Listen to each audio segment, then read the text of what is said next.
mahsulotimiz ustida bor. Birinchi общий kalsiy, suyak yemirilishi ko'payganmi nimaga deydi? Poliartritda bormi? Grija muammolari bormi? Bilasizmi?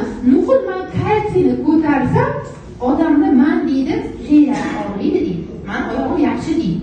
Sizlarga savol, kalsiy organizmda faqat suyakka kerakmi? Nimaga kerak yana? 99% kalsiy o'rtog'i suyakda. 1% qayerda? Qonda. Ana endi mushaklarning harakati nimaga bog'liq?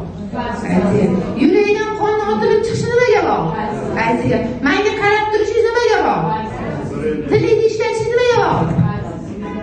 Hujayraga kerakli ozuqa uchun ham, undan musor olib chiqib ketish uchun ham nima kerak ekan? Kalsiy kerak ekan. Shuning uchun agar siz kunlik kalsiydagi ehtiyojingizni qondirib turadigan bo'lsangiz, 70% ga уже salomatligingizni tiklab olgan bo'lasiz do'stlar.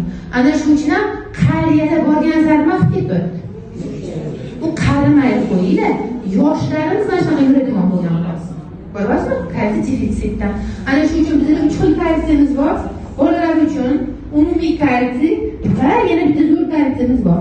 Kim qariganda tomi ketishini xohlamaydi? Alzheimer kasali bor, bilasizlar.